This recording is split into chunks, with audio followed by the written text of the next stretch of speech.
Astaghfirullah. Bismillahirrahmanirrahim. Assalamualaikum warahmatullahi wabarakatuh.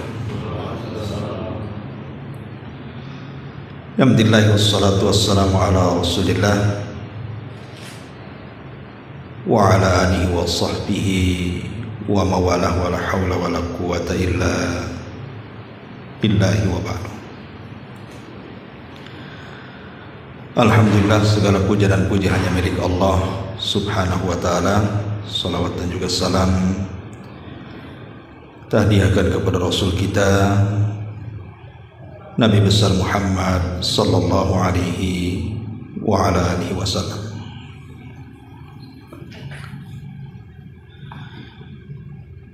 Malam ini karena sudah lama tidak mengkaji, maka tema di malam hari ini kita ambil tema yang umum saja. Kita akan membahas satu hadis Nabi sallallahu alaihi wasallam tentang amalan-amalan yang iblis sangat senang apabila di antara kita anak Adam mengamalkannya. Apa amalan itu? Inilah yang kita akan bahas di malam hari ini.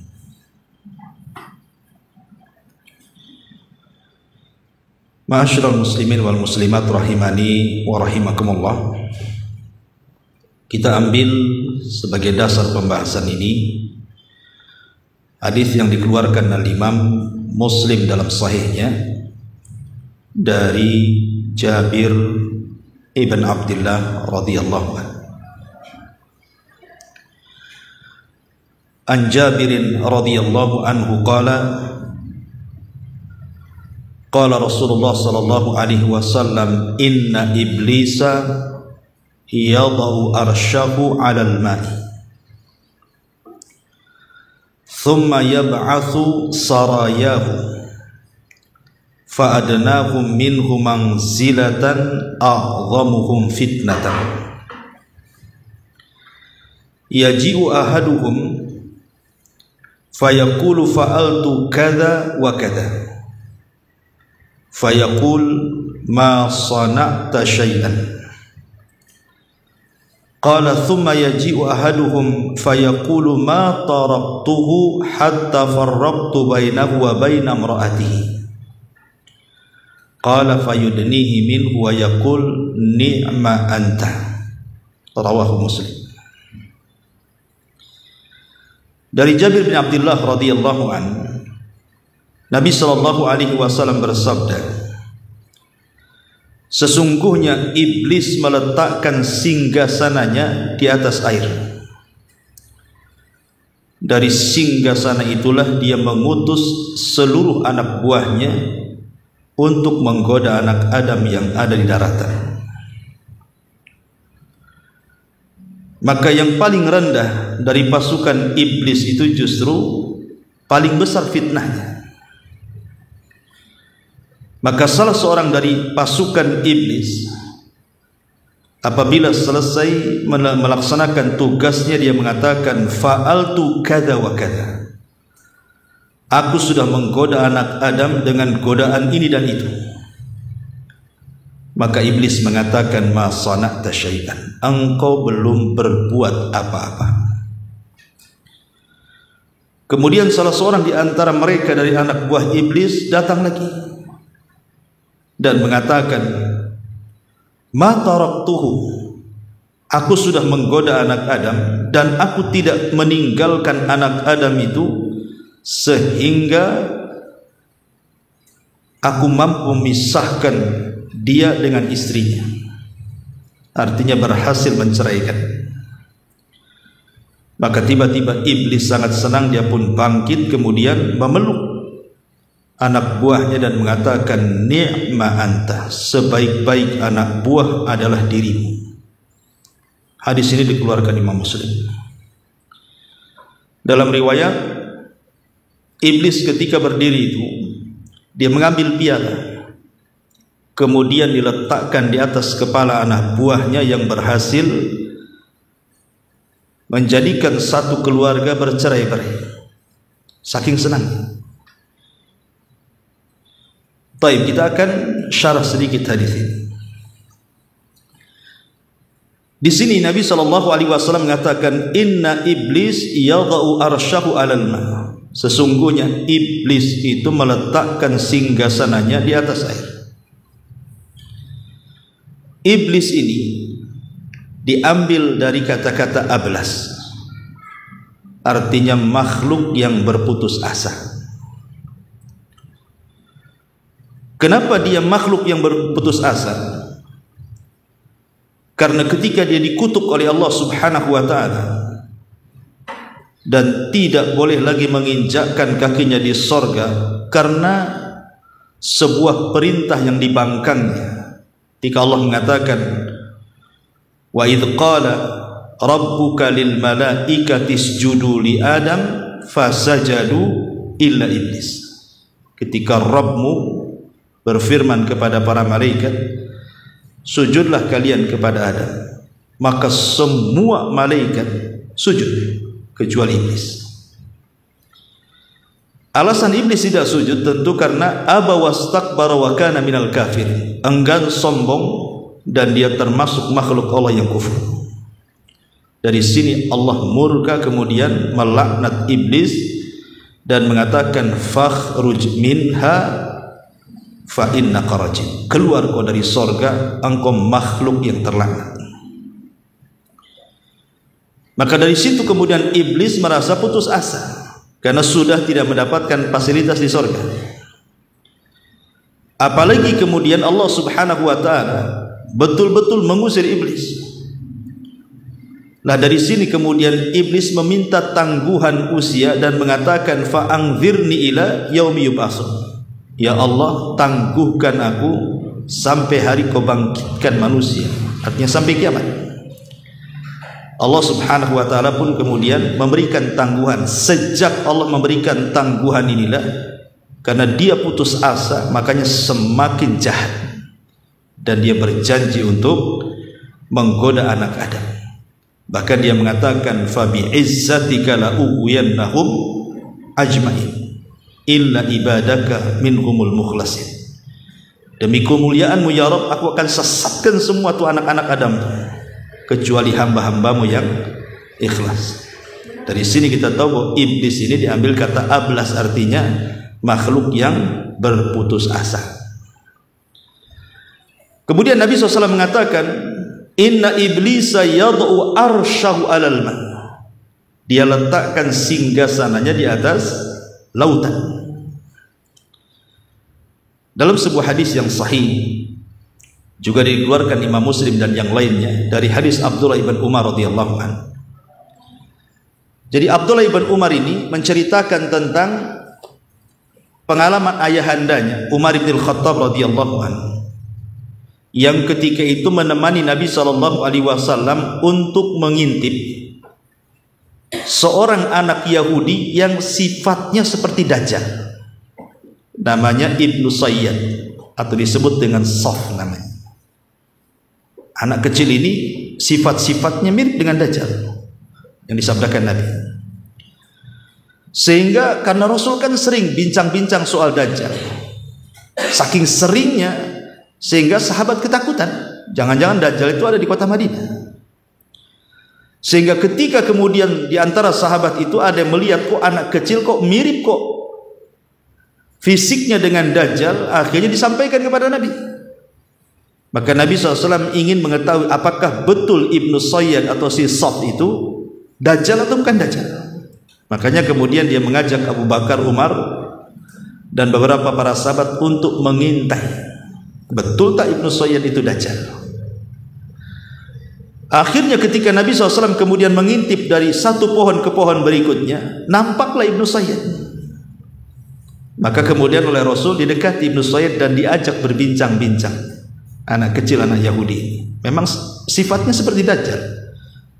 Makanya para sahabat bersumpah bahwa dia Dajjal. Yang bersumpah itu bukan sahabat biasa. Umar bin Khattab bersumpah, Abu Sa'id Al-Khudri bersumpah, Kemudian Ibnu Umar juga ikut bersumpah bahwa dia Dajjal, dan Rasul tidak mengingkari sumpahnya, walaupun pendapat yang betul dia bukan Dajjal.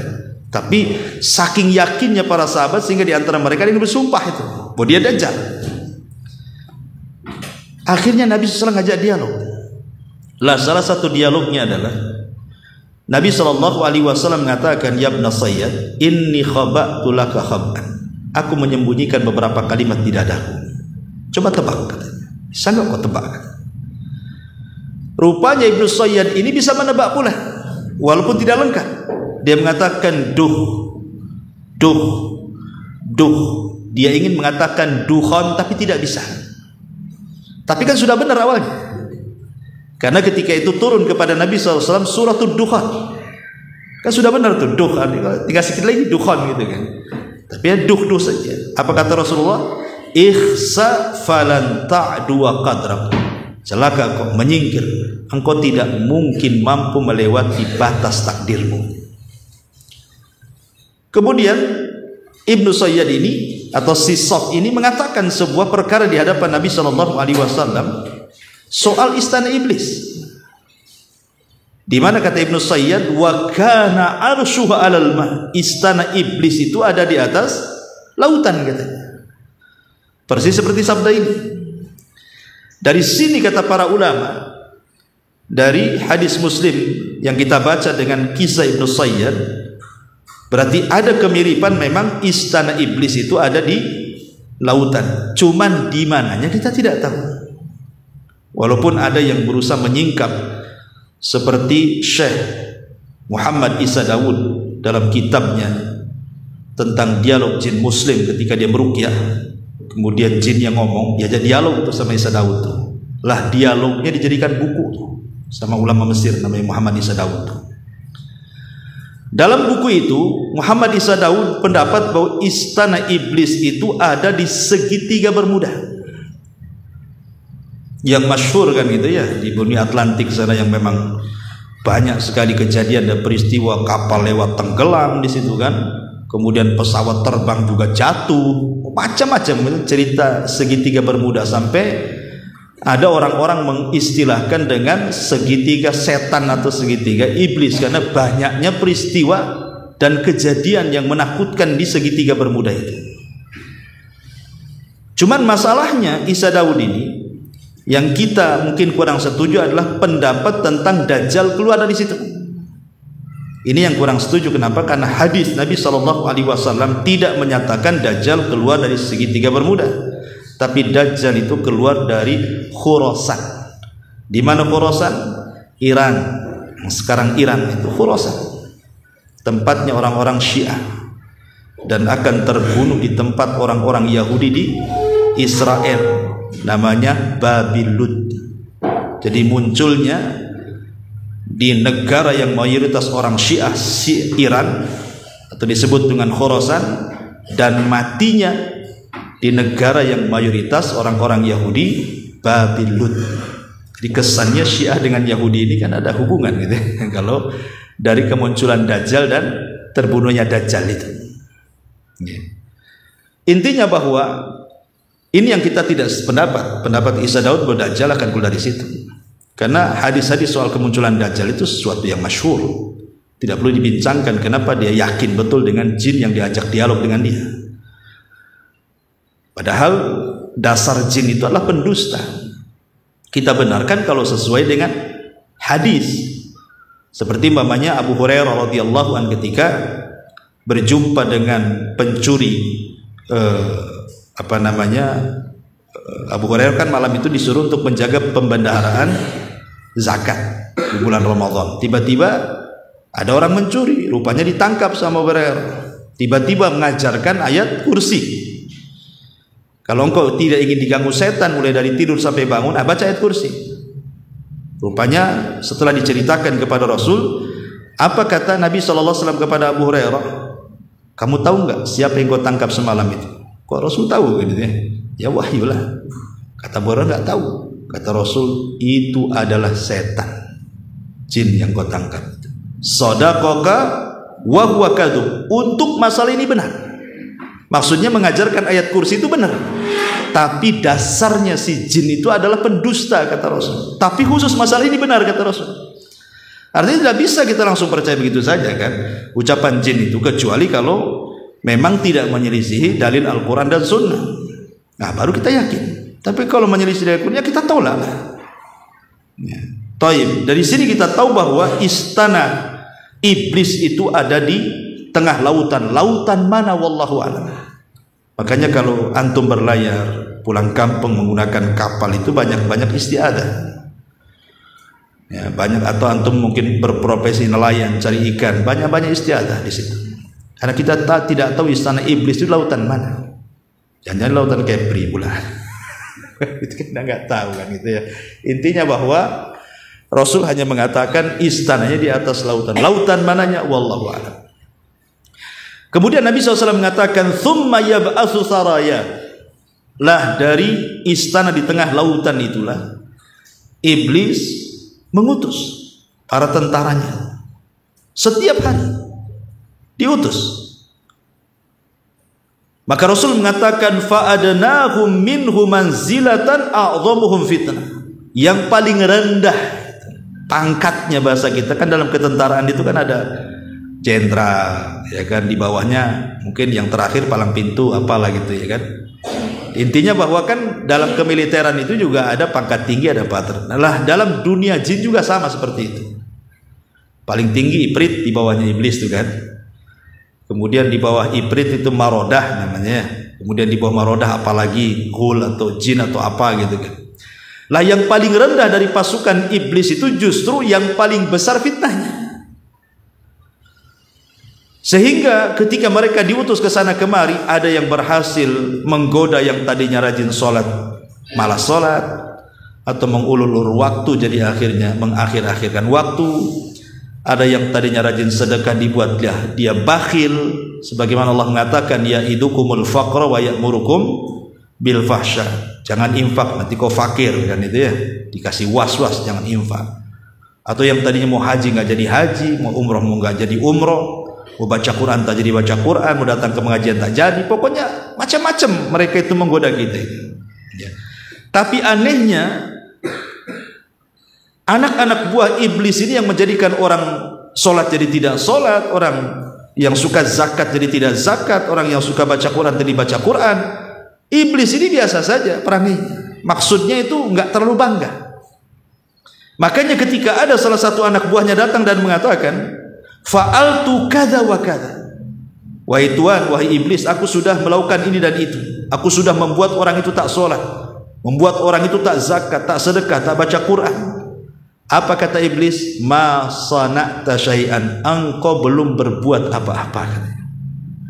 Jadi justru nggak aneh gitu, itu udah biasa, itu bahasanya gitu. Ngapain kau goda supaya dia nggak sholat? Memang dari dulu dia nggak sholat, ngapain, biarkan saja.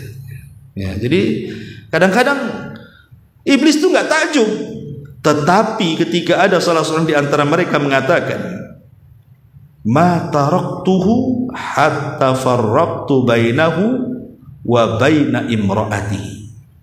Wahai Tuhan, aku tidak pernah meninggalkan orang yang kugoda itu sampai betul-betul aku berhasil memisahkan dia dengan istrinya, sampai dia bercerai, betul-betul bercerai.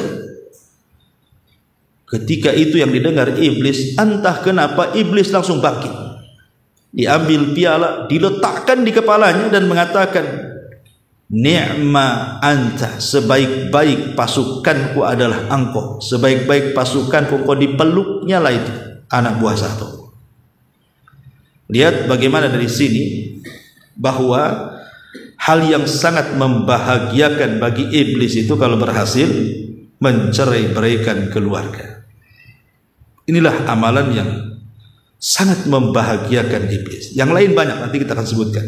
Ini yang tertulis secara nas khusus, maksudnya kan ada nas umum, ada nas khusus. Tapi ini nas khusus namanya.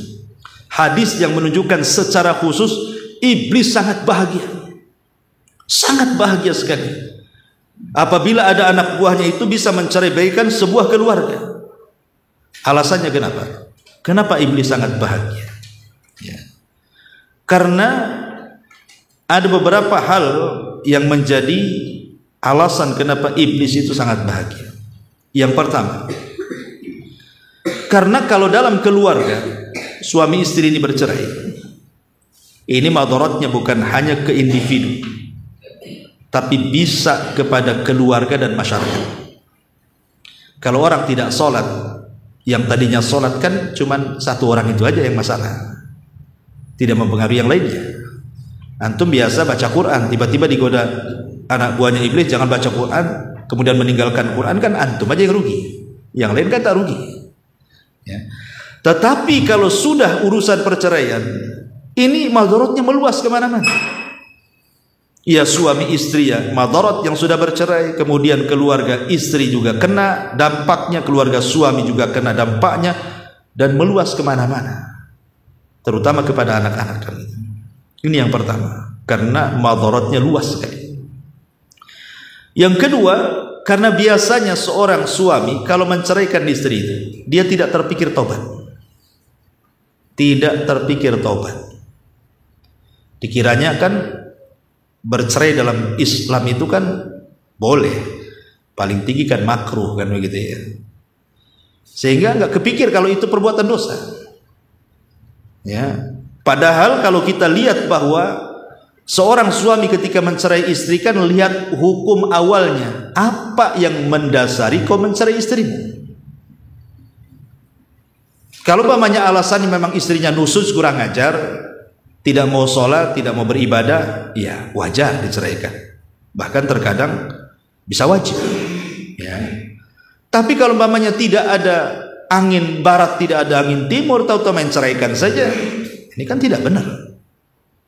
Apalagi kalau umpamanya menceraikannya karena ada orang ketiga, keempat, dan begitu seterusnya, tidak ada alasan untuk diceraikan. Jadi nggak kepikir untuk bertobat itu, dan nggak kepikir kalau itu dosa. Itu masalahnya ya. Kemudian yang nomor tiga, sebagaimana hadis ini, setan sangat senang. Setan sangat senang sekali ketika kemudian melihat anak buahnya itu melakukan dan berhasil menceraikan suami istri. Kenapa demikian? Saking senangnya disebutkan oleh para ulama, karena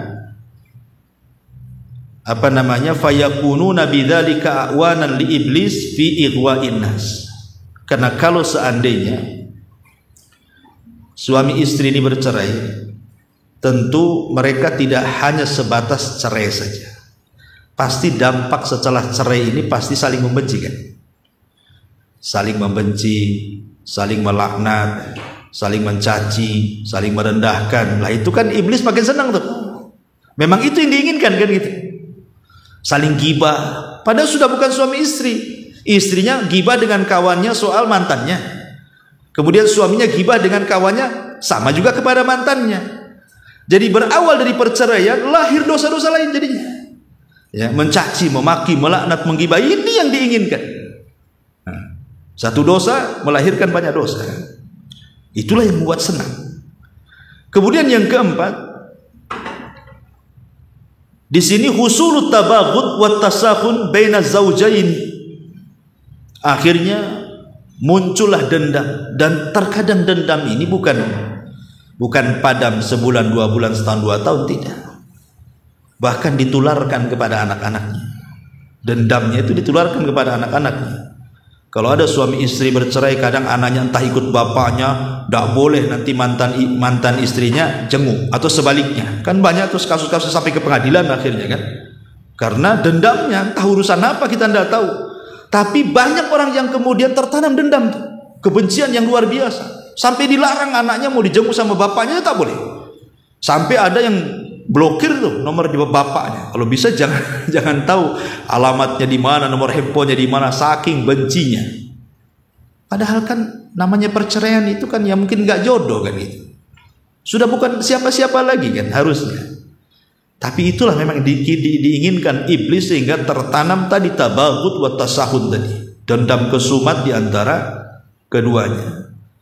Kemudian yang nomor 5 juga, akhirnya kemudian anak-anak ini, kalau Allah takdirkan yang bercerai ini punya anak-anak, terkadang ada suami istri ketika bercerai tidak punya adab, tidak punya akhlak.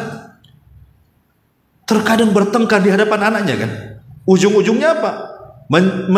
Menceraikan istrinya itu di depan anak-anaknya. Itu setelah pertengkaran hebat, terkadang dipukulnya istrinya, anaknya nampak, terkadang saling mencaci, anaknya mendengar, terkadang kemudian saling menyakiti pun anaknya ada di situ. Nah, itu kan secara ilmu kesehatan psikologi nggak bagus.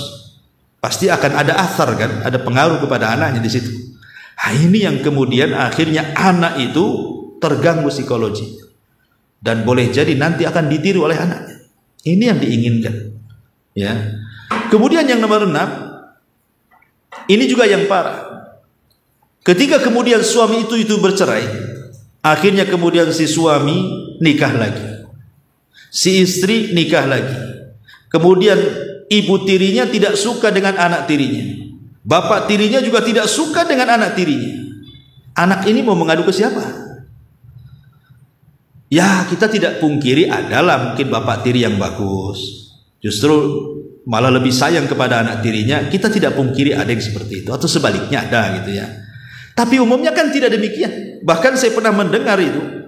Jadi anak ini ikut bapaknya, ibunya sudah nikah lagi entah kemana, nikah lagi nih bapaknya dengan ibu tiri. Itu ibu tiri yang ngusir anak tirinya. Persis kayak lagu itu, lagu ibu tiri itu. Nah, mungkinlah cocok tuh lagu ibu tiri sama yang saya dengerin.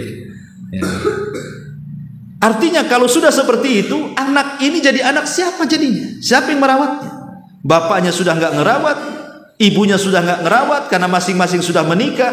Disinilah datang peran iblis. Seolah-olah iblis mengatakan, nah ibu makan sudah nggak ngakui kau anak, bapakmu juga tidak, jadi anak aku aja lah. Nah, jadi anak angkat iblis jadinya.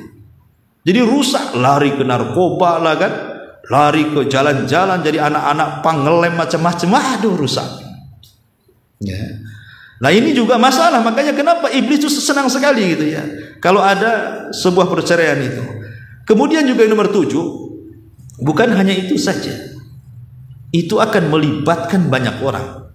Tadi di mukadimah saya sudah katakan madaratnya luas ya. Kalau kita mau rincikan, kita lihatlah orang-orang yang bercerai itu. Kenapa saya tahu? Karena banyak orang yang mengadu kepada saya. Konsultasi, Ustadz ini ada masalah keluarga ya. Itu macam-macam orang konsultasi. Jadi yang musuhan itu bukan suami istri saja, tapi keluarga suami akhirnya terpancing juga, keluarga istri terpancing juga. Akhirnya ngobrol sama tetangganya, yang ini ngobrol sama tetangganya. Ini yang si istri ngobrol di kantor sama kawan-kawannya, yang ini juga sama. Jadi satu kampung lah musuhan jadinya kan. Nah, ini kan masalah besar. Ikhwatu fiddin muliakan Allah Subhanahu wa taala. Bahkan naudzubillah, kalau keduanya ini suami istri tak beriman, main dukun. Kan ada tuh yang main dukun tuh. Bayangkan, udah bercerai main dukun pula dia. Ya. Tolong dukun, Pak dukun tolong tuh. Ya, suami saya kurang ngajar, kan santetnya biar mati dia. Kan gitu ya kan. Ada main dukun nih udah maksiat, jatuh kepada kesyirikan. Lah inilah kalau udah main-main dukun ini udah seneng lah si iblis tuh. Makanya kenapa saya katakan dari sini bahwa inilah amalan-amalan yang luar biasa yang diinginkan oleh iblis itu, yang membahagiakan iblis itu kalau ada suami istri bercerai. Makin sering saya nasihatkan kepada siapapun, dan ini sering saya bahas juga ya. Kalau suami istri itu sedang bercerai, sedang bertengkar, mau tengkar kecil, mau tengkar besar kan gitu, maka jangan terpikir cerai. Yang pertama kali jangan terpikir cerai ataukah gugat cerai. Mungkin dari pihak suami terpikir ingin menceraikan, dari pihak istri terpikir untuk gugat cerai. Jangan ya. Itu tidak menyelesaikan rumah tangga tuh. Yang ada menghancurkan rumah tangga. Kalau sudah terpikir ke sana, tidak akan ada penyelesaian rumah tangga. Karena udah kepikiran mau pisah masalahnya. Ngapain lagi mau baik-baikan? Udah kepikir mau pisah. Sebenarnya perceraian tuh terkadang jadi solusi, tapi nantilah tuh. Ya, kepikiran-kepikiran seperti itu ya belakangan saja. Memang kalau sudah berusaha dinasihati tidak bisa, kan gitu ya, pisah ranjang tidak bisa. Kemudian mengutus keluarga masing-masing keluarga untuk mendamaikan pun tidak bisa. Kemudian sudah adanya pemukulan yang tidak berbekas sudah tidak bisa. Artinya semua wasilah sudah dilakukan, baru kemudian ujung-ujungnya memang tidak jodoh, baru cerai lah kan begitu. Tapi jangan di awal pertengkaran sudah kepikir ke situ. Karena biasanya setan itu datang di waktu marah tuh. Justru itulah ketika suami istri marah, disitulah setan hadir. Kemudian membisikkan di telinganya, ceraikan aja, ceraikan aja. Banyak kau perempuan, ngapain kau sama dia? Sana masih lebih cantik lagi. Ini kau istri itu udah tua, hitam apa semua. Masuk. Nanti ke istrinya, udah buka cerai saja. Suami udah jelek, pengangguran, ngapain pulang sama dia? Kan kemarin ada yang ngechat WA, ayo sama dia aja. Disitulah masalahnya. Ya. Jadi setan itu hadir saat bertengkar karena dua-duanya emosi. Makanya Rasul mengatakan apa? Kalau lagi emosi berdiri, duduk, kan itu. Kalau masih emosi duduk, baring. Kalau masih emosi baring, wudu. Kalau masih emosi wudu, sholat. Kalau masih sholat juga emosi, tidur. Suruh tidur. Kalau habis tidur juga emosi, pergi. Ya, biar dapat angin. Siapa tahu ada angin yang lain macam-macam, banyak angin. Kan itu ya. Artinya bahwa disitulah jangan kepikiran cerai. Di situ setan hadir. Ya. Kemudian yang kedua, jangan saling melaknat. Karena biasanya di situ yang dikehendaki oleh setan itu. Kalau ketika bertengkar suami istri di kompor-kompor itu, akhirnya suaminya melaknat, istrinya melaknat, macam-macam keluar. Saya pernah mendengar tuh tetangga itu kalau udah bertengkar, naudzubillah, waktu di Bengkong, semua keluar. Ya, bahkan setan yang hadir di situ aja dikeluarkan sama mulutnya. Setan, setannya ada di situ tuh. Mungkin setannya senyum-senyum aja. Kok nama saya disebut-sebut kan itu ya. Iblis, aduh semua. Ya, binatang-binatang keluar semua. Naudzubillah. Memang itu yang dikehendaki. Ya, saling mencela, saling melaknat, saling mendoakan buruk. Tolong, makanya kenapa kalau sedang bertengkar, kata para ulama, kalau engkau seorang wanita diam, kalau lagi marah diam. Tapi kalau laki-laki, kalau emosinya tidak tertahankan, tidak usah ngomong keluar, tinggalkan istri. Ya, kalau mungkin nanti ketemu kawannya, ngobrol, lupa, nanti kan agak mereda sedikit. Ya, atau hujan dingin, perlu juga sama istri, mungkin juga pulang. Ya, macam-macam lah. Nanti kalau udah di luar kan, mesti penyesalan itu biasanya datang di belakang, itu masalahnya. Sudah kadang dicerai, istrinya tak mau rujuk, baru dia menyesal. Ada seorang suami itu, udah setahun dia bercerai dengan istrinya, datang ke saya nangis, pengen balik, tapi istrinya dibujuk-bujuk tak mau, kan? Akhirnya salah siapa kan itu? Ada yang sebaliknya, istrinya pengen rujuk, suaminya tak mau tuh. Sampai 5 tahun, tak mau kawin lagi, masih ingat dengan suaminya. Subhanallah. Sampai kita dibuatnya kasihan juga kadang-kadang kan. Ya, ini makanya penyesalan itu di akhir. Makanya kalau bertengkar itu jangan terpikir cerai, jangan saling melaknat, apalagi kemudian menyakiti secara badan. Entah suaminya mukul, entah istrinya juga sama mukul, mungkin istrinya dulu main taekwondo kan, nggak tahu suaminya pula tak pernah belajar silat. Ya, mungkin bisa saja terjadi. Walaupun umumnya biasanya menyakiti dengan fisik itu bisa laki-laki. Tapi di situ awalnya, ketika suami sudah tidak terkontrol, kemudian melayangkan pukulan ke muka, yang tadinya istri nggak kepikir untuk pisah, jadi kepikir tuh. Istri itu tadinya kepikir mau pisah tuh sebenarnya, kalau hanya tangkar gitu aja kan. Tapi ketika melayangkan pukulan, baru terpikir, nggak bisa, nggak bisa dilanjutkan. Ya. Ada istri yang seperti itu tuh. Nah, jadilah cerai, senanglah setan tuh. Ya. Ataupun tadi jangan sampai kemudian bertengkar depan anak, itu yang dikehendaki iblis. Bahkan yang lebih parah gitu kadang-kadang, ya tadi akhirnya datang ke dukun, datang ke paranormal, dan begitu seterusnya. Jangan-jangan Pak Dukun, istri saya itu melet saya katanya. Kenapa? Karena saya nikah dengan dia dulu, dia miskin, saya kaya. Nah, itu. Makanya dia datang ke dukun melet saya. Duduk pula suaminya main dukun. Istrinya juga sama. Tengoklah Pak Dukun, suami saya itu jelek, saya kan cantik, jangan-jangan saya dipelet tuh. Gitu. Semuanya kan terbongkar di situ kan. Udah main-main dukun, nuduh-nuduh sihir, nuduh-nuduh apa macam-macam kan. Nah ini yang lebih parah terkadang-kadang keduanya keluar, suami keluar nggak balik, istri malah pulang kampung. Nah ini kan pasti akan terjadi perceraian. Intinya bahwa inilah amalan-amalan yang kalau bisa dihindari. Ya, kalaupun memang harus bercerai, maka Islam itu kan sudah mengatur, ikhwan. Ya, seperti umpamanya kalau memang suami atau istri itu melakukan nusuz, kan di situ ada nasihat dulu. Nasihat dulu. Ya.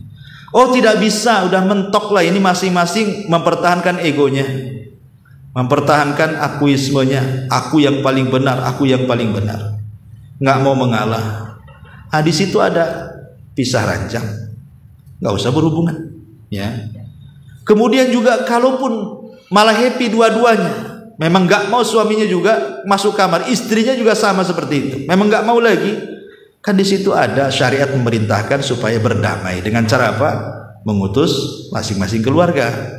Ya, Allah mengatakan fab'atsu hakama min ahlihi wa hakamam min ahliha. Utus dari keluarga, damai runding. Oh, enggak mempan juga dengan keluarga. Maka di sini ada tarbiyah. Ya, tarbiyah itu maksudnya kalaupun Allah takdirkan harus diceraikan. Di sana kan cerai masih ada urutan. Ada talak 1, ada talak 2, ada talak 3. Kan ada urutan talak itu. Ya. Oh mungkin sementara kita cerai dulu. Dalam cerai itu kan ada masa idah talak pertama itu.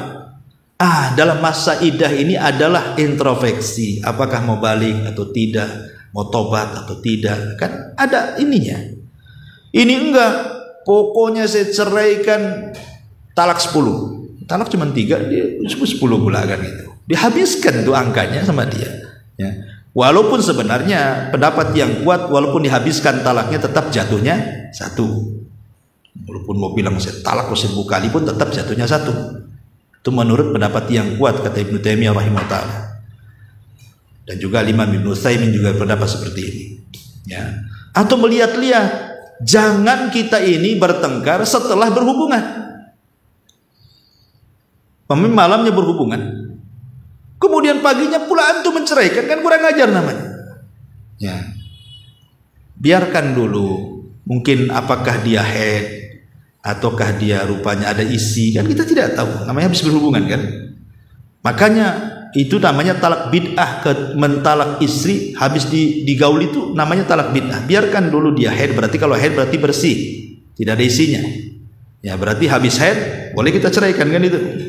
Atau kalau dia tahu-tahu hamil, kan mungkin boleh jadi. Kenapa diulur itu? Diulur waktu, jangan diceraikan dulu supaya dia tahu. Kalau hamil, siapa tahu tak jadi diceraikan karena ada anaknya di situ. Masa sudah 10 tahun, ini istri saya sudah hamil, nggak jadi. Bisa saja kan gitu. Karena lihat anaknya kan kasihan jadinya kan. Walaupun ada, kita tidak mengingkari suami yang jahat banyak kan gitu ya. Yang nggak tahu diri juga banyak gitu. Tahu istrinya hamil pun nggak kasihan dengan istri, nggak kasihan dengan anaknya orang kayak gini. Ya. Jadi ada talak-talak bid'ah itu seperti tadi, menceraikan istri langsung 1000 kali, atau menceraikan istri habis digauli, atau menceraikan istri saat di waktu dia sedang haid. Biarkan haidnya selesai dulu baru ceraikan kan gitu. Ya, tapi habisnya jangan digauli, habis itu diceraikan. Nah, ini nggak boleh, masuk lagi ke yang tadi kan itu ya. Intinya bahwa adalah adab-adab. Kalaupun harus bercerai itu ada adab-adabnya. Karena asal cerai juga hukumnya makruh. Bahkan sebenarnya cerai bukan hukumnya makruh, tapi mengikut kepada 5 hukum. Bisa haram, bisa makruh, bisa wajib, bisa sunnah, bisa mubah, tergantung alasan menceraikannya apa kan gitu. Dan itu ranahnya ranah fikih lah ya. Baik. Ini yang pertama ya, bahwa setan itu sangat berbahagia sekali apabila seseorang itu menceraikan pasangannya. Dan ini secara nas yang khusus ya. Kita masuk kepada nas yang umum ya. Ma'asyiral muslimin yang dimuliakan Allah Subhanahu wa taala, di antara nas-nas yang umum di mana setan itu sangat bahagia ketika ada anak hamba itu, anak-anak Adam itu mereka melakukan kekufuran dan kesyirikan kepada Allah Azza wa Jalla. Wah, ini setan senang. Makanya kenapa Allah Subhanahu wa taala berfirman dalam surah Al-Hasyr ayat 16, "Kamatsali syaitan idz qala lil insani kfur falamma kafara qala inni bari'um mink inni akhafullaha rabbal alamin." Seperti permisalan syaitan ketika berkata kepada manusia, "Kufurlah engkau." Maka saat setan mengatakan kufurlah engkau, maka manusia itu pun kufur. Maka setelah manusia kufur, setan mengatakan, "Aku berlepas diri dari kamu karena aku takut kepada Allah Subhanahu wa taala." Sudah berhasil mengkufurkan anak Adam, setannya lari. Kan itu. Kan kebanyakan seperti itu. Setan itu mau dibuat dulu kita rusak. Kalau kita belum rusak, masih ditemani dia. Ditemani suruh maksiat sampai kufur. Kalau sudah kufur, setannya pergi. Kenapa? Karena kalau sudah kufur, ikhwatu fiddin, muliakan Allah Azza wa Jalla, apalagi tugas setan? Sudah selesai tuh sampai kufur kan? Kalau dia masuk neraka kan kekal di dalamnya. Udah jadi kawan dia. Selesai itu paling ujung tuh, kalau kufur atau musik selesai dia tugasnya. Ya paling ngasih waswas ke hawa nafsunya supaya mempertahankan kekufuran. Ini yang pertama. Ya. Yang kedua, yang disenangi setan adalah selain daripada kufur ataupun masuk kepada kesyirikan gitu. Ketika kita ini mengamalkan ataupun datang ke tukang-tukang sihir, datang ke bomo, datang ke dukun, ya dan semacamnya lah. Karena Allah Subhanahu wa taala mengatakan wattaba'u ma tatlus syayatin ala mulki Sulaiman wa ma kafara Sulaiman walakinna syayatin kafaru yu'allimuna an-nasa sihra. Al-Baqarah 102. Dan mereka mengikuti apa yang dibacakan setan-setan pada masa kerajaan Sulaiman. Sulaiman itu tidak kafir, setan yang kafir. Setanlah yang mengajarkan manusia untuk belajar sihir. Berarti sihir itu yang mengajarkan siapa? Setan. Jadi kalau ada orang yang kemudian belajar sihir atau datang ke tukang sihir, berhasil pelajaran setan itu. Aku yang ngajari kan? Aku yang ngajari mereka sihir. Mereka ada sihir, senanglah dia. Kayak saya guru lah, ya kan? Saya ngajari antum. Rupanya adalah di antara antum yang sukses jadi ustaz. Kan saya bangga. Alhamdulillah salah satu murid saya bisa meneruskan saya lah, bisa berdakwah di sana, buka sekolah di sana, buka sekolah di sana. Setan juga sama. Aku sudah ajarkan sihir. Rupanya ada muridnya, ada yang buka praktek sihir di sana, buka praktek sihir di sana. Wah, senang kan gitu ya. Nah, itulah bangga jadi di situ. Wah, ini yang kedua. Ya. Kemudian yang ketiga, di antara yang membuat setan juga merasa sangat senang sekali adalah ketika orang mengikuti hawa nafsu.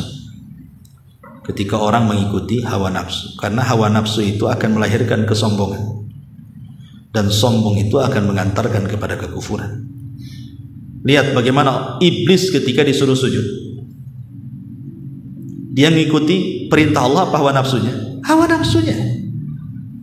Dia mengatakan apa? Ngapain saya sujud katanya?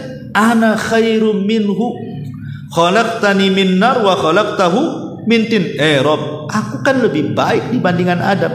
Ngapain aku sujud?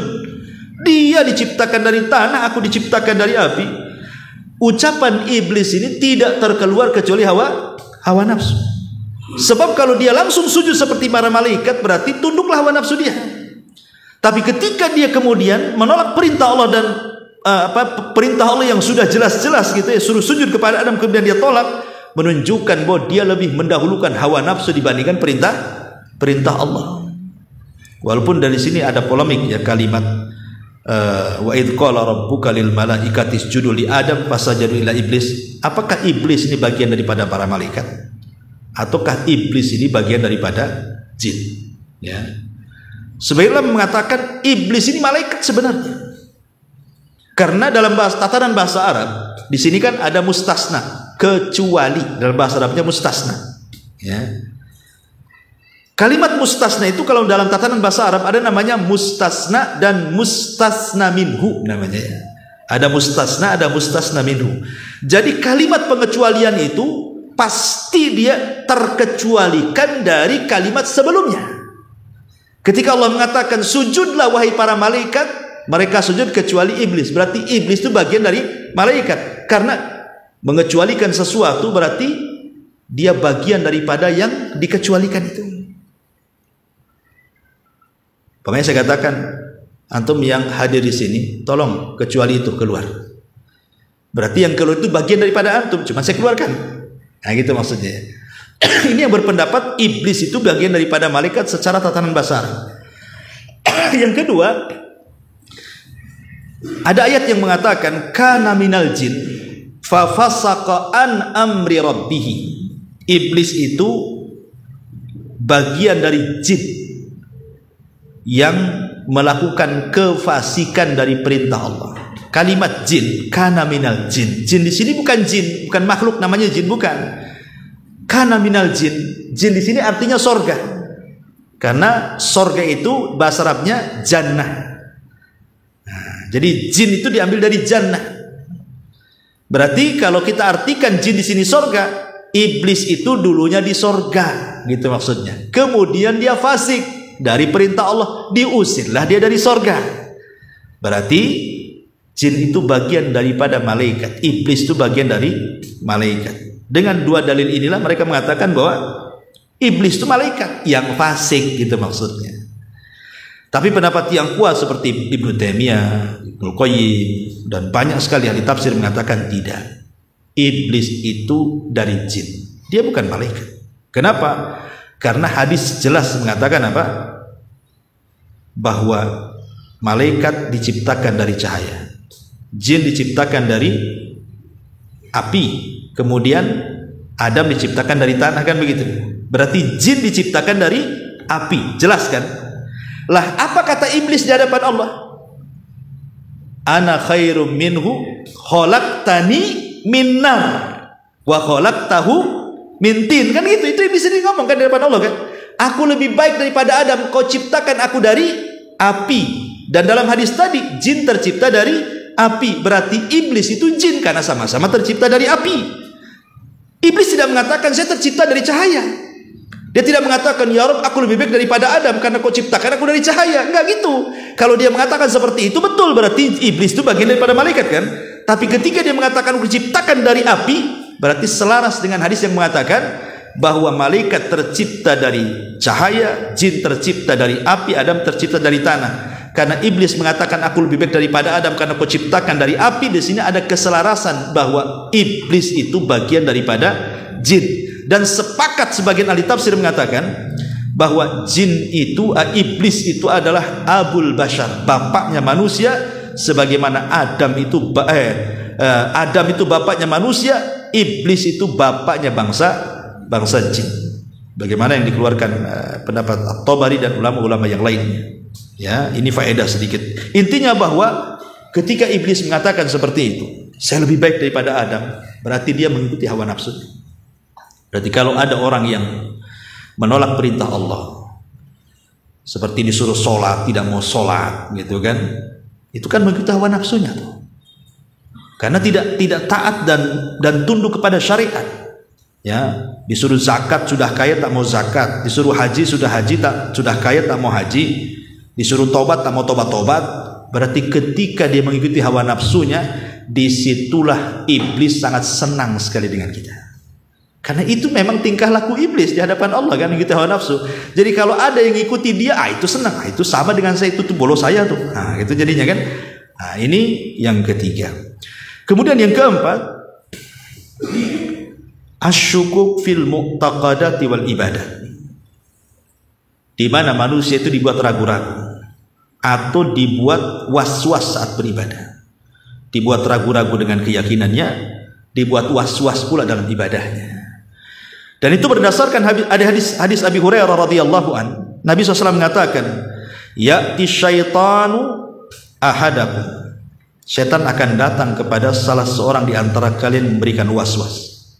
Man khalaqa kada wa kada hatta yaqula lahu man khalaqa rabbak. Fa idza balagha dzalik falyasta'id billahi.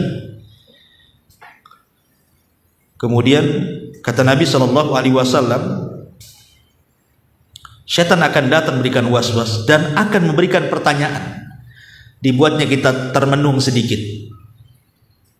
Yang menciptakan langit Allah, menciptakan bumi Allah, yang menciptakan sungai Allah, hutan Allah. Terus ketika mentok, disitulah iblis masuk. Lah yang menciptakan Allah lah siapa? Nah gitu kan, mulai nih. Udah mentok itu, terakhirnya itu pula tuh dihayalkan. Kalau alam semesta yang menciptakan Allah, lalu Allah yang menciptakan siapa? Mulai diragukan. Disitulah kemudian dibuat ragu-ragu tuh. Kalau seperti orang-orang ateis akhirnya kan, orang ateis, orang-orang kufur yang mereka mengatakan kami hidup mati ini karena waktu saja, nggak ada Tuhan-Tuhan di sana. Waktu yang menjadikan kita mati, kita hidup, ya waktunya mati, nah gitu aja, waktunya hidup, ya hidup. Jadi kita hidup mati itu ngikutin waktu. Itulah orang ateis. Kemudian juga termasuk juga memberikan was-was. Dan was-was ini babnya luas. Dalam ibadah itu macam-macam kena was-was kan. Ada orang berwudu sampai nguras itu satu bak mandi sampai habis airnya, nggak jadi wudunya. Kena was-was saja kan gitu ya. Karena ada orang seperti itu. Ada orang yang sholat takbiratul ihram tak jadi. Jadinya itu kalau imam rukuk baru dia mantap tuh takbiratul ihramnya. Kenapa? Takut tak dapat satu rakaat. Kan gitu ya. Baru mantap saya. Aduh, kadang-kadang kita boleh kena was-was. Kalau ada orang puasa di sebelah, kita yang was-was. Kita yang akhirnya was-was, sholatnya bukan dia. Dia sedang was-was, kita lebih was-was lagi kan gitu ya. Ini kadang-kadang ganggu orang was-was ini. Ya. Macam-macam. Ada orang yang seperti kemarin ada pertanyaan waktu saya ngisi ibu-ibu tuh. Ada ibu itu kalau mau wudu cebok. Padahal nggak kencing ya nggak berak nggak. Pokoknya setiap mau wudu dia cebok. Kenapa emangnya? Emang dia kencing di celana kan gitu kan? Enggak kan itu. Was-was dia. Enggak perlu, kecuali kalau kencing berak ya nggak cebok kan gitu. Walaupun tak wudu tetap harus cebok kan gitu ya. Tetapi kan kalau setiap wudu harus cebok ini was-was setan namanya. Nggak perlu diikuti. Jadi seperti itu. Atau dibuat ke suami istri. Saya sudah menceraikan istri saya atau tidak? Saya nggak usah cerai apa enggak ya? Enggak lah, asalnya suami istri kok. Makanya kalau ada keraguan seperti itu, tetapkan hukum asalnya. Kalau hukum asalnya menikah, kemudian datang was-was, apa saya sudah menceraikan dia atau tidak? Maka tetapkan ke hukum asalnya bahwa Anda sedang menikah. Sama dengan Anda belum pernah menikah sama sekali, nengok perempuan di jalan, itu istri saya bukan ya? Nikah aja belum, kok bilang istri saya? Berarti hukum asalnya belum menikah gitu. Saya sudah menceraikan istri saya, lah nikah aja enggak. Berarti ya nggak berlaku. Makanya hukum itu kembali ke hukum asal. Pokoknya kalau ada was-was, saya sholat Allahu Akbar 3 rakaat ke 4 rakaat, 3 rakaat. Kembalikan hukum asalnya. Tambah 1 rakaat, lakukan sujud sahwi. Gitu maksudnya. Sebab kalau udah ragu ini, ini setan senang. Karena ini bisa merusak keyakinan, bisa merusak ibadah. Nomor berapa itu? Nomor 5 sekarang. Nomor 5, at-tahakum ila taghut. Berhukum dengan hukum taghut. Hukum taghut itu maksudnya hukum selain daripada hukum Allah Subhanahu wa taala. Allah mengatakan dalam surah An-Nisa 60, "Alam tara ilal ladzina yaz'umuna annahum amanu bima unzila ilaika wa ma unzila min qablik yuriduna an yatahakamu ila taghut wa qad umiru an yakfuru bi wa yuridu syaitanu an yudillahum dhalalan ba'ida." Tidakkah kau lihat orang-orang yang mereka menyangka mereka beriman dengan apa yang diturunkan kepadamu dan apa yang diturunkan kepada sebelum kamu, mereka menghendaki untuk berhukum dengan taghut. Sebagian ulama tafsir mengatakan taghut itu apa? Iblis. Ada yang mengatakan taghut itu setan. Ada yang mengatakan taghut itu dukun. Macam-macam penafsirannya. Ya. Dan padahal mereka sudah diperintah untuk mengkufuri taghut, tapi setan menghendaki untuk menyesatkan mereka sesesat-sesatnya dengan kesesatan yang jauh.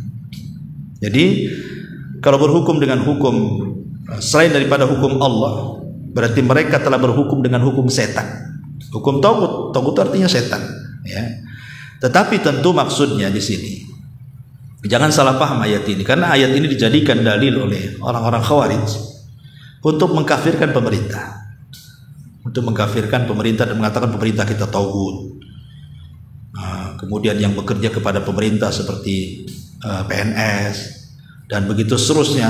Ya, itu togut tuh, gajinya dari togut, haram tuh.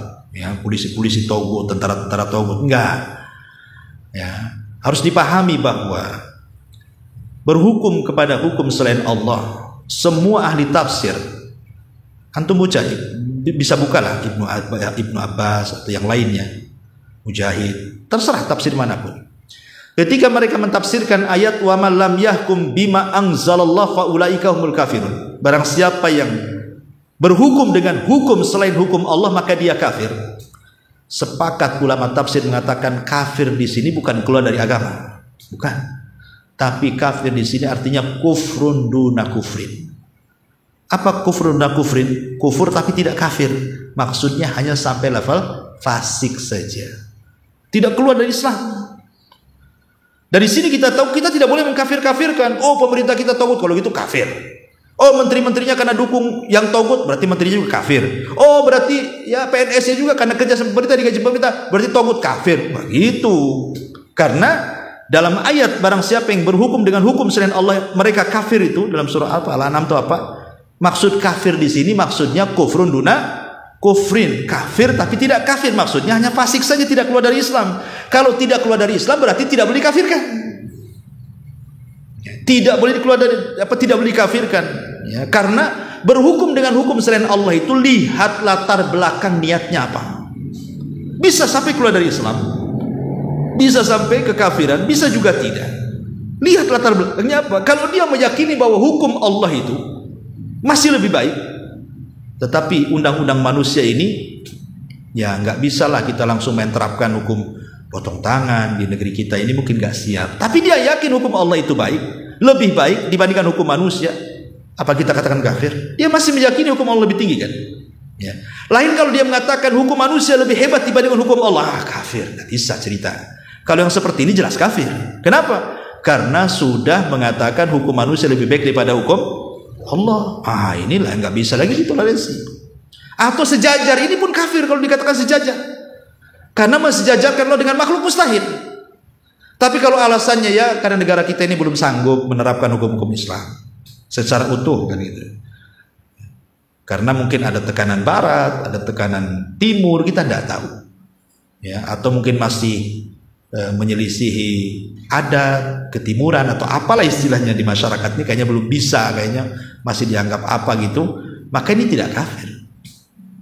Ya, tidak kafir. Bahkan kalau kita lihat di negeri kita, alhamdulillah kawan, negeri kita ini sudah menerapkan hukum Islam walaupun tidak semuanya. Sudah menerapkan hukum Islam walaupun tidak semuanya. Buktinya apa? Buktinya azan. Siapa yang melarang azan? Siapa yang melarang sholat 5 waktu?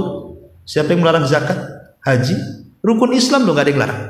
Orang hari-hari masuk Islam bersyahadat, nggak ada yang larang pemerintah. Sholat 5 waktu di mana-mana nggak ada yang melarang. Bahkan pemerintah ngasih pula jadwal waktu sholat. Nanti datang puasa, pemerintah mengumumkan lagi, sidang isbat lagi. Ya. Puasa 1 bulan. Haji difasilitasi. Mulai manasiknya, mulai manajemennya, keuangannya difasilitasi pemerintah. Antum masuk gua mau kawin, ada rukun-rukun Islam. Harus ada wali, ada saksi, ada mahar, ada suami istrinya yang siap nikah. Antum datang ke pengadilan masalah waris, pakai hukum Islam. Ya, pakai faraid, kompilasi hukum Islam itu dengan DPA. Apa coba? Hampir secara keseluruhan itu alhamdulillah negeri kita ini masih menerapkan hukum Islam.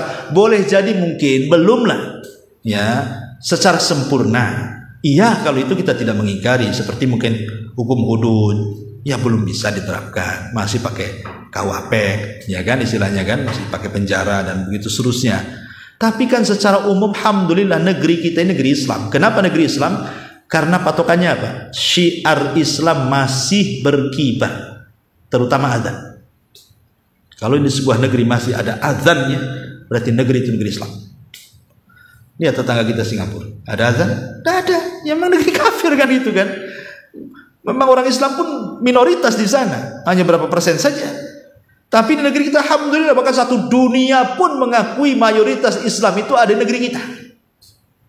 Tiba-tiba kemudian segelintir orang mengatakan negeri kita negeri kafir, negeri togut, negeri apa? Siapa Anda ini? Ya. Kok Anda dan keluarga Anda aja yang merasa tidak togut, yang lain togut. Kadang-kadang keluarganya ditogut-togutkan juga tuh. Nah, ini kan lebih parah lagi. Kayaknya dia sendiri aja sama kelompok dia nggak togut tuh. Nah, ini harus dipahami ya. Tapi intinya berhukum dengan hukum selain Allah Azza wa Jalla ini setan senang. Nah, kemudian juga yang nomor 7, al-istikbar an ta'atillahi azza wa jalla. Sombong dari ketaatan kepada Allah Subhanahu wa taala. Ini watak iblis. Kalau ada orang sombong senang iblis. Kenapa? Itu watak saya.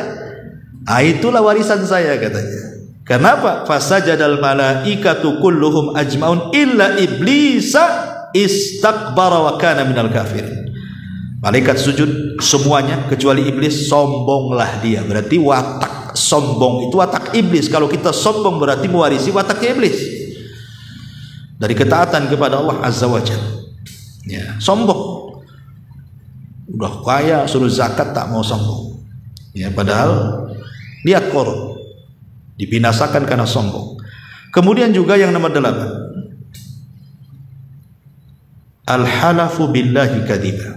Suka bersumpah-sumpah demi kedustaan. Iblis ketika menggoda Adam, kalau ngasih was-was saja Adam gak kena was-was. Diwaswasi Adam pun gak kena was-was. Suruh makan buah larangan, Adam makanlah, itu enak, itu enak. Nggak bergeming si Adam tuh. Hawa juga gitu, nggak bergeming sama sekali, tetap kokoh dengan keimanannya. Tapi ketika iblis bersumpah, itulah mulai goyah itu Adam tuh. Wa qasamahuma inni lakuma laminan nasihin. Iblis mengatakan, wallahi ya Adam, katanya, aku bersumpah demi Allah, kata iblis, aku ini orang baik. Kalau kau makan buah itu, kau akan kekal di sorga. Kan enak tuh. Atau minimalnya kau jadi malaikat. Ketika bersumpah, baru Adam terpikir, mana ada orang bersumpah di alam malaikat dalam rangka kedustaan? Mustahil. Ini di sorga bersumpah. Kok di sorga ada yang bersumpah untuk sesuatu yang dusta? Itu mustahil. Apalagi Adam kan sebelumnya gak kenal iblis. Tiba-tiba kemudian iblis menyerupai orang soleh, kemudian bersumpah, ya goyahlah Adam ini. Oh benar juga iblis. Kenapa? Karena sudah bersumpah masalahnya. Lah ketika kemudian anak Adam ini bersumpah untuk kedustaan, itulah iblis. Dia yang mengawali sumpah untuk kedustaan sehingga Adam dikeluarkan dari sorga. Hati-hati ya, terutama para pedagang, dikit-dikit sumpah, wallahi dari sana tak dapat padahal dapat gitu. Wallahi ya, ini barang bagus padahal KW. Kan itu ya. Coba bayangkan ya, orang sekarang ini memang dalam ekonomi yang menjadikan kita ini mundur ya gara-gara itu. Ketika Allah mengatakan wailulil mutaffifin. Mutaffifin itu artinya suka ngurang-ngurang. Anda bayangkan loh, pabrik timbangan itu kan mereka sudah merancang sedemikian tuh timbangan itu supaya jangan kurang sedikit pun. Kita robah pula timbangan itu, kita ganjal mereka. Itu kan melawan pabrik namanya. Kan itu. Pabrik sudah buat meteran, pas 1 meter antum gunting pula 1 senti. Nah, akhirnya kainnya gak pas tuh 1 meter. Gantang sudah, kalau pakai gantang dulu kan, udah cantik-cantik gantang, antum pukul pula dari bawah, dengok lah kata, nggak full jadinya berasa kan. Ada, itulah mutafif namanya. Oh, sekarang macam-macam, kadang-kadang mutafifnya timbangannya pas, betul pas 1 kilo, nggak dikurang, cuman salaknya dicampur, 1 salak pondok, 1 pula tak pondok kan. Dibilang salah pondok kan itu. Ini beras tagi jeruknya, rupanya dari Tiban Center kan. Kan gitu. Ya kadang-kadang kan seperti itu. Itu mutafifnya nggak ke situ lagi, tapi ke barangnya. Nah ini kan yang lebih parah lagi. Oke lah itu kecurangan, tapi yang lebih parah ketika dia sudah bersumpah membawa Allah untuk kedustaan. Itu setan senang. Ya. Kemudian yang selanjutnya nomor berapa? Nomor 9 adalah idharul batil fi suratil hasanah, menampakkan yang batil dalam bentuk yang begitu indah, mengindahkan kebatilan namanya. Dan itu disebutkan dalam surah An-Naml 24. Allah mengatakan wa zayyana lahumus syaitanu a'malahum, dan setan berusaha untuk menghiasi kepada manusia itu amal-amal mereka seolah-olah amalan itu baik padahal batil. Ya, inilah yang ma'ruf di masyarakat. Nabi sudah membatasi. Kata Nabi SAW apa? Ma amartukum bihi fa'tu minhu mastata'tum wa ma nahitukum anhu fajtanibu. Apa yang aku perintahkan laksanakan, apa yang aku larang perintahkan. Cukup. Abdullah ibn Mas'ud mengatakan apa? Ittabi'u wa la tabtadi'u. Ikut saja, jangan buat bid'ah. Udah cukup itu kata Ibn Mas'ud itu. Karena yang ada saja antum tidak bisa melakukannya. Solat sunnah dalam satu hari antum bisa melakukannya? Semuanya loh ya. Duhanya, witirnya, qobliyahnya, tahiyat wudu, solat wudunya, tahiyatul masjidnya, solat tahajudnya, solat taubatnya. Nah, bisa antum melakukan satu hari. Satu hari aja mungkin kalau antum melaksanakan solat sunnah aja udah bengkak-bengkak tuh kaki tuh. Kalau dari pagi sampai malam. Yang ada saja kita tidak sanggup. Jangan semua solat malam aja lah yang 11 rakaat tuh tiap hari. Tidak sanggup. Jangan lagi solat bangun aja, tidak kan itu ya. Yang ada saja itu tidak bisa kita lakukan. Makanya kata Ibnu Mas'ud, sudah ikut saja yang ada itu sudah cukup. Itu baru cerita solat sunnah. Belum zikir, belum doa, belum puasa, belum macam-macamnya kan, belum sedekahnya kan itu ya. Yang ada aja kita nggak bisa melakukannya. Kok buat yang tidak ada gimana ceritanya? Kemudian pula yang tidak ada diada-adakan itu pula yang dihiasi. Itu pula yang diperjuangkan. Kalau orang tidak sholat biasa-biasa saja. Tapi kalau orang tidak ikut acara tertentu, wah antum dihabisi itu. Beres orang itu. Wahabi.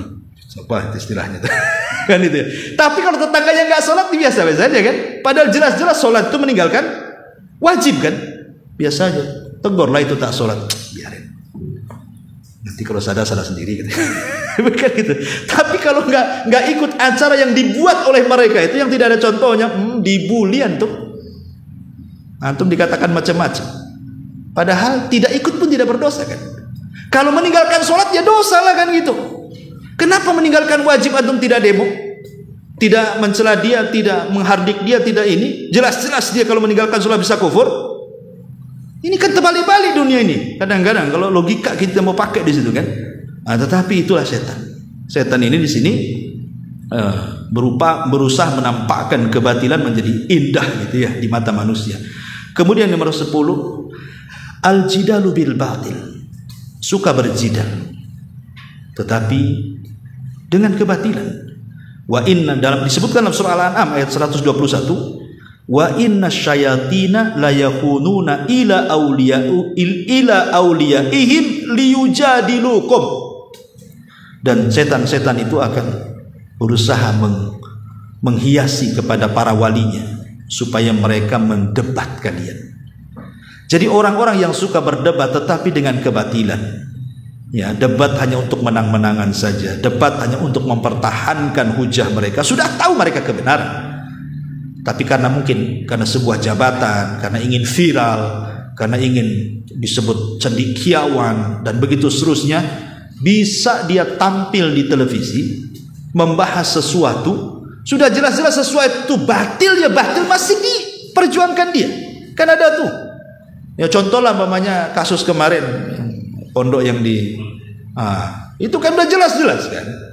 Jelas-jelas banyak penyimpangan, sholat corona nggak corona sama aja jadi renggang.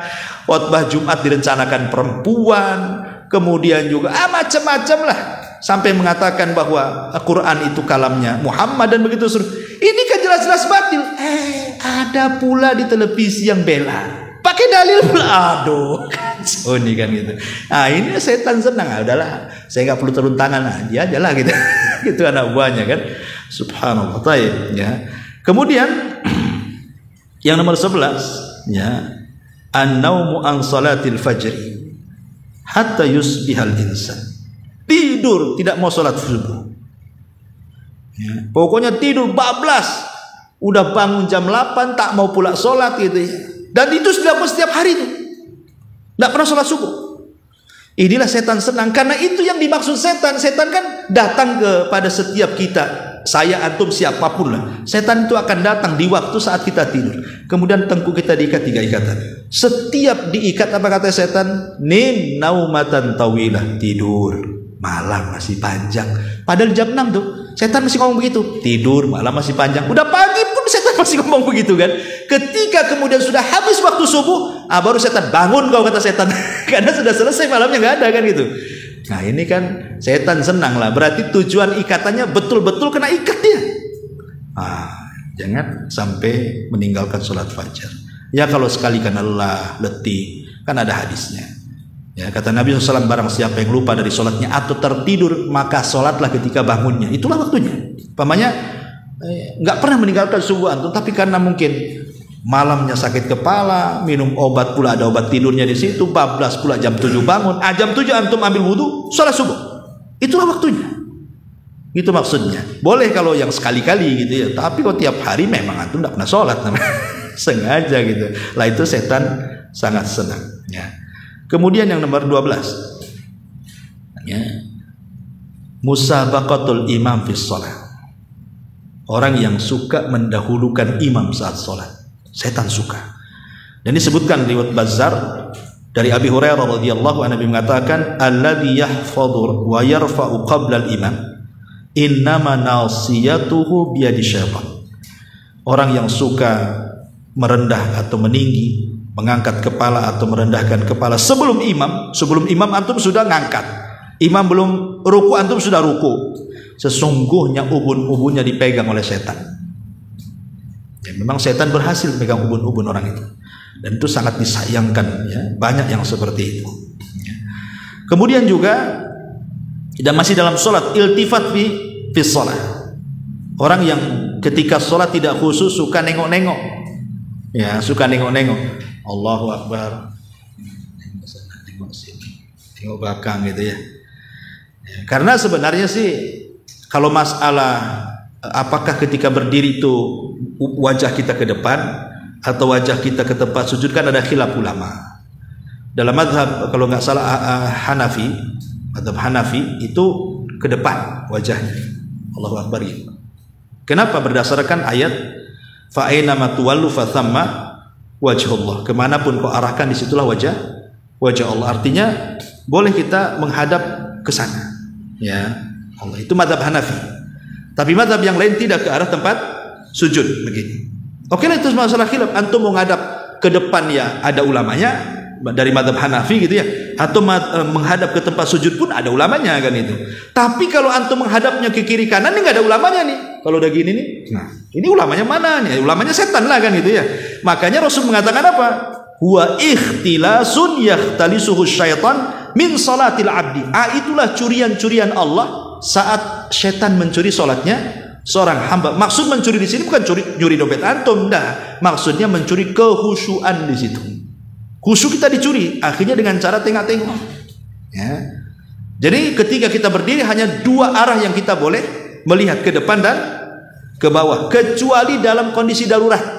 Seperti mamanya di terminal, di mana-mana antum letakkan dompet gitu kan, tas lupa, antum takut, maka boleh sekali-kali. Itu pun maksudnya dalam kondisi-kondisi darurat gitu kan, melihat kita sedikit takut diambil orang, itu nggak apa-apa, ya. Tapi kalau dalam kondisi normal tidak boleh, karena itu adalah ikhtilas, itu copetan daripada copetan setan, ya. Termasuk juga yang nomor 13, jam'ul mal min haram wa infaqihi fi haram. Mengumpulkan harta dari yang haram dan menginfakkannya juga ke yang haram. Dan itu disebutkan dalam surah Isra ayat 64. Wasyarikhum fil amwali wal auladi, kemudian wa'idhum wa ma ya'iduhumus syaitanu illa ghurura. Maka gabungkan, wasyarikhum, gabunglah dengan mereka, maksudnya dengan setan itu dalam perkara harta dan anak-anak, dan janjikan kepada mereka sesuatu janji, dan sesungguhnya janji setan itu semuanya dusta. Artinya di sini setan memberikan was-was supaya mencari harta yang haram dan dibelanjakan ke yang haram juga. Kemudian yang nomor 14, al-infaq riya'an wa sum'atan. Memang setan baik, suruh infak, sedekah, zakat, tapi dibuatnya riya. Dan itu disebutkan dalam surah An-Nisa ayat 38. Walladzina yunfikuna amwalahum ria'an nas wala yu'minu billahi wala bil yaumil akhir wa man yakuni syaitanu lahu qarinan fasa'a qarina. Dan orang-orang yang menginfakkan harta mereka dalam rangka riya kepada manusia dan tidak beriman kepada Allah dan tidak pula kepada hari akhir, maka barang siapa yang setan menjadi temannya, maka setan itu seburuk-buruk teman. Nah, jadi riya itu ya temannya setan lah. Karena kalau sudah riya, sehebat apapun ibadah itu akhirnya nggak diterima kan? Karena niatnya untuk setan akhirnya, untuk makhluk bukan kepada Allah Subhanahu wa taala. Kemudian juga yang nomor berapa? 15 tabdzirul amwali wal israf fil infaq. Kita cepat-cepat ya karena waktu juga. Menghambur-hamburkan harta, kemudian juga memboros-boroskan harta, melampaui batas. Bahkan dalam infak pun tidak boleh kalau melampaui batas. Apalagi kemudian tidak dalam kondisi infak. Makanya kita ini aneh tapi nyata di masyarakat ini. Contoh ya, antum kalau menghabiskan uang untuk kuliner, terutama dengan keluarga atau dengan teman atau kita sendiri, kadang-kadang kurang hitung-hitungan kan. Kadang-kadang walaupun 500.000 main rogok aja bayar, kayaknya gak rugi. Ketika kemudian ada orang miskin, ya kan, minta makan, itu berat kali mau ngasih 500 itu.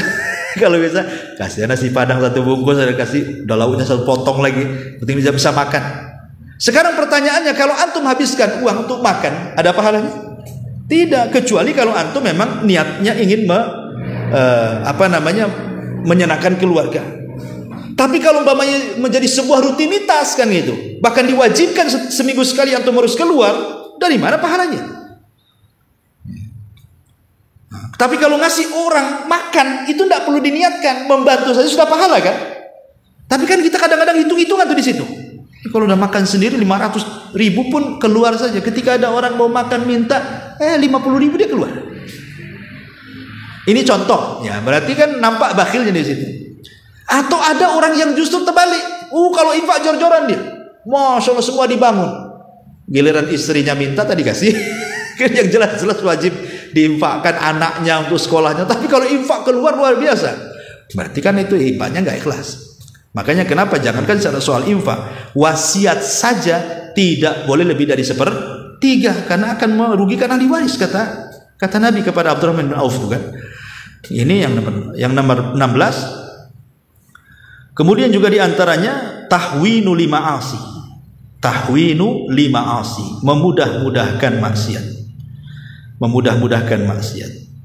Kemudian yang nomor 17 dalilnya memudah-mudahkan maksiatlah Al-Baqarah ayat 268. Kemudian yang nomor 17 kezaliman, az-zulmu wal jawru fil qadha, zalim ketika memutuskan. Ini pekerjaan hakim ya di pengadilan. Nah, ini bahaya ya, karena disebutkan dalam hadis yang sahih ya kan, Allahu ma'al qadi ma lam yajurra fa idza jar takhallallahu anhu wa lazimahu syaitan. Kata Nabi SAW, Allah akan bersama para qadi, para pemutus hukum, kalau dia tidak melampaui batas. Artinya dia berhukum dengan ilmu yang ia miliki dan diniatkan mencari keadilan Allah Azza wa Jalla. Tapi kalau dia sudah melampaui batas, akhirnya hukumannya sudah bergeser, entah karena dibayar, entah karena disogok, entah karena apa istilahnya, sudah melenceng tuh, berarti Allah akan melepaskan kebersamaannya dan setan akan melazimkan dengan dia. Nah ini kan, ini bahaya ya. Kemudian yang nomor 18 di sini al-khuruj minal bait li maksiatillah, keluar dari rumah dalam rangka bermaksiat kepada Allah. Memang sengaja keluarnya untuk maksiat. Keluar dari rumah untuk judi. Kalau ibu-ibu keluar dari rumah untuk ngerumpi, ya kan? Gibah jamaah dengan kawan-kawannya, nah, bahasanya. Atau keluar untuk minum khamar, untuk berzina, untuk apalah pokoknya. Intinya sudah ada niat keluar rumah itu untuk maksiat, untuk bunuh orang. Kalau preman pokoknya memang dia dibayar untuk ngantam orang, udah ada niat. Kita hadang di mana, pentungnya pakai apa, dibuat mati atau tidak, udah dirancang sama dia itu. Rapat lagi itu, rapat kabinet di rumahnya. Ya, jadi kalau keluar dalam rangka berniat bermaksiat, maka dijelaskan dalam hadis Abu Hurairah radhiyallahu anhu yang dikeluarkan Imam Ahmad dalam musnadnya, ma min kharijin yakhruju min baitihi, tidaklah orang yang keluar dari rumahnya Ya. Kemudian illa bibabihi rayatan, kecuali di pintunya ada dua bendera. Rayatun biyadi malakin wa rayatun biyadi syaitan. Satu bendera dipegang malaikat, satu bendera dipegang setan. Nah, kita mau pegang bendera. Jadi malaikat tuh bendera. Ini mau pegang bendera yang mana nih? Ya, mau merah putih atau putih merah? Nah, ini bawa bendera. Kalau keluarnya ambil bendera setan, ada habislah dia. Kalau keluarnya bendera malaikat, berarti mau ke masjid. Nah itu, ini mau ke majelis taklim. Nah, ini mau silaturahim. Kalau ini enggak nih. Nah, ini kan bahaya. Kemudian yang nomor 19, at-tafarruq bil qulubi wal abdan. Suka berselisih. Baik hatinya berselisih, tidak suka, ataupun badannya pun berselisih. Tidak mau jumpa dengan dia. Bukan karena Allah, karena ada orang yang memang karena Allah, ada yang bukan karena Allah berselisih. Maksudnya di sini yang bukan karena Allah Azza wa Jalla. Kadang-kadang orang kita nggak suka dengan jamaah masjidnya yang kita tinggalkan. Ya kan, ada orang seperti itu. Kemudian juga yang nomor 20, al-halwu bi umuril muharram. Diam-diam ya merasa lezat dengan yang diharamkan Allah Subhanahu wa taala. Lezat yang melaksanakan kemaksiatan itu. Kemudian yang nomor 21, al-ajalatu fil umuri allati lam tadhar maslahatan minal isra'i fiha.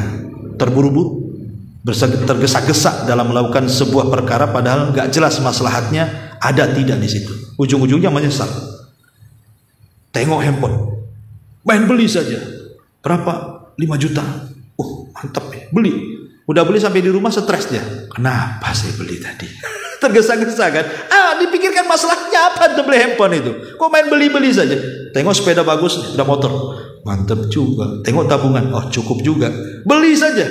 Udah beli cash, bawa ke rumah, baru dipakai sebulan 2 bulan, stres dia butuh duit. Kenapa lah saya beli? Nah itulah tergesa-gesa. Akhirnya apa? Habis duitnya. Bertengkar dengan istrinya, bertengkar dengan anaknya, belum bayar ini, belum bayar itu, macam-macam akhirnya tak terbayar. Nah, itulah tergesa-gesa dari setan. Ya. Kemudian juga yang nomor 22, termasuk adalah at-ta'ari wa kashful aurat. Telanjang, tidak buka tidak menggunakan pakaian, buka aurat. Dan itu disebutkan dalam ayat Al-A'raf 21, ayat 20. Surah Al-A'raf 20 Allah mengatakan, "Fawaswasalahuma syaitan liyubdiyalahuma ma wuriya anhuma min sawatihima." Maka setan memberikan waswas kepada Adam dan Hawa untuk merobek pakaian mereka sehingga nampak auratnya. Betul, ketika Adam memakan buah larangan, pakaiannya langsung hilang, sehingga Adam dan Hawa tidak berpakaian dan nampak auratnya. Berarti yang membuat aurat Adam dan Hawa terbuka siapa? Sebabnya iblis. Berarti sekarang kalau seandainya ada perempuan-perempuan yang buka aurat, ya memang itulah iblis maunya seperti itu, supaya mereka nampak auratnya. Iblis yang mau, termasuk bapak-bapak tuh main bola pakai kolor di atas lutut. Lutut itu aurat. Kalau mau pakai kolor di bawah lutut. Ya. Kadang-kadang ini bapak-bapak mencela itu di pasar tuh perempuan buka-buka aurat. Dia sendiri buka aurat. Kadang-kadang nggak punya malu kan gitu. Yang lebih parah lagi nggak pakai baju, udelnya kemana-mana. Ya ini kan masalah juga kan. Nah ini setan suka kayak gitu. Kemudian yang nomor 23, khurujul imra'ati min baitiha safiratan mutabarrijatan. Keluarnya wanita dari rumahnya dalam keadaan safar dan tabarruj. Dan itu disebutkan dalam hadis Nabi SAW, dikeluarkan Imam Tirmidzi, al-mar'atu auratun fa idza kharajat istashrafaha syaitan. Wanita itu aurat, apabila keluar setan akan menghiasi dia. Kadang-kadang antum tertipu pula kan, nampak perempuan lagi jalan, rambutnya panjang, cantik, pas tengok nenek-nenek, itulah setan. Dia kan dibuatnya kita ini untuk mandang, padahal sebenarnya nggak ada keinginan mandang. Ya. Tapi dia pikir, cantik kali dari belakang. Pas nengok nenek lampir kan nggak tahu antum. Ya, memang setannya seperti itu dibuatnya kemudian orang itu supaya nampak matanya kepada wanita yang berdandan tadi. Kemudian juga yang nomor 24, al-julus baina dzilli wasyamsi. duduk di antara bayangan matahari dan bayangan matahari dan bayangan. Ingat, kadang-kadang matahari itu kalau antum lagi duduk dari arah sana, ya kan? Matahari, saya contohkan saja matahari dari sana, kita duduk seperti ini. Rupanya cahaya matahari itu hanya menerangi tangan kita saja segini. Sementara kesininya ada bayangan. Kata Rasul, jangan. Kalau mau masuk ke cahaya matahari, masuk semua. Geser ke cahaya matahari. Atau kalau mau langsung ke yang tidak terkena cahaya matahari. Antara dua, jangan separuh kena, jangan separuh tidak, gitu loh. Kata Nabi, ini terlarang. Ini setan suka yang seperti ini, ya. Kemudian juga yang nomor 25 di sini, taraka ma saqata minat ta'am. Kalau antum makan nasi kemudian jatuh, entah lauknya entah nasinya, antum biarkan saja. Itu setan suka. Karena Rasul yang mengatakan, idza saqatat min ahadikum al-luqmatu falyumit maka nabiha min adan thumma liyakulha wala yada'a ahli syaitan. Apabila jatuh sedikit dari makanan kita, ambil, ya kan, makan, jangan sampai setan yang ngambil. Setan itu ngawasi kita, kapan jatuh satu butir, kapan jatuh satu butir, sampai nengok-nengok tuh. Tak ada jatuh, sedihlah setan, tak adalah makanan tuh. Ini enggak, yang jatuh lebih banyak. Kenapa? Karena sombong dia. Kadang-kadang ada, saya masih ingat dulu, ya, zaman dulu itu kalau ada orang makan di warung, itu kalau dihabiskan itu aib. Masih ngalamin antum dulu tuh. Makan apa saja harus disisain kayaknya. Zaman dulu, ya nggak tahu ya zaman sekarang tuh. Pokoknya mau makan bakso, mau makan ayam penyet, pokoknya jangan dihabiskan. Entah sisain 2 sendok, 3 sendok. Sebab kalau dihabiskan itu nanti dibilang comok katanya. Dibilang apa, rakus tuh apa gitu. Disisain tuh bagian. Saya seneng lah setan itu jadinya kan. Justru jangan-jangan berkahnya ada di situ tuh. Lain kalau antum kekenyangan kan gitu ya, udah kenyang banget gitu. Ya. Itu lain ceritanya. Tapi antum masih bisa makan, habiskanlah. Bahkan yang kalau penempel di sini kata Rasulullah supaya menjilatnya kan, jangan-jangan di situ pula berkahnya. Nah, jangan ditinggalkan untuk setan. Ya, Nabi yang mengatakan seperti itu. Kemudian yang nomor 26, al-ghadabu illam yakun min ajli intihaki hurumatiddin. Marah, tapi bukan karena membela agama, bukan karena membela Allah, membela Rasul, membela ayat-ayatnya, membela agama. Enggak, marah-marah gitu saja. Nah, itu sangat disukai setan. Sebutkan dalam surah Al-A'raf ayat 199 sampai 200. Kemudian 27. Ya. Ma yaqa'u fil bai' minal ghish wal khida wa aiman khadi'ati wa nahwiha. Kecurangan umumnya dalam jual beli, baik dia dusta, bohongin orang. Ya tadi dibilang asli padahal KW, gitu ya. Dibilang kain bagus padahal kain jelek. Dibilang salaknya salak pondok, rupanya bukan pondok, gitu ya. Beras tagi rupanya beras basi, gitu. Macam-macam lah orang itu kan. Nah, maka yang seperti ini bagian daripada setan, dan itu disebutkan dalam sebuah hadis yang dikeluarkan Imam Muslim dari Salman Al-Farisi radhiyallahu an. Rasul mengatakan, la takunanna in istata'ta awal man yadkhul as-suq wa la akhira man yakhruj minha fa innaha ma'rakatus syaitan wa biha yunsabu rayatuh. Jangan sekali-kali kamu orang yang pertama masuk pasar ataupun yang terakhir keluar, kecuali pedagang. Kalau pedagang kan beda, maksudnya pendatang. Kalau pedagang ya memang harus awal-awal, terakhir-terakhir, sore-sore baru datang, siapa yang mau beli? Maksudnya di sini bukan selain para pedagang, kita yang datang ke pasar. Ya, kalau bisa jangan yang pertama atau jangan yang terakhir keluar, karena disitulah peperangan setan dimulai dan dengannya pula bendera ditancapkan. Makanya kenapa ketika Rasul ditanya seburuk-buruk tempat apa, maka Rasul tidak bisa menjawab sampai Allah memberitahu lewat Jibril dan mengatakan wasyarrul makan aswaquha. Seburuk-buruk tempat adalah pasar. Kan itu. Kemudian yang nomor 28, syurbul khamri wa lu'bul maisir wa ibadatul asnam wal istisqa'i bil azlam. Minum khamr, main judi, beribadah kepada berhala, mengadu nasib. Nah, ini disebutkan dalam surah Al-Maidah ayat 90 sampai 91, semuanya membuat bangga setan. Yang nomor 29 al-kadzib, berdusta. Dan itu disebutkan di dalam surah Asy-Syu'ara ayat 221 sampai 222, di mana Allah mengatakan, hal unabbiukum ala man tanazzalu syayatin, maukah ku kabarkan setan ini kalau turun ke bumi ke siapa? Ya, maka Allah katakan tanazzalu ala kulli affakin athim, maka setan akan turun kepada setiap para pendusta. Ada yang mengatakan pendusta di sini dukun, ya. Ada yang mengatakan ya orang-orang dusta itulah, suka dusta-dusta itu. Athim, yang melakukan perbuatan dosa. Dan yang terakhir, ya, di antara sebutkan para ulama adalah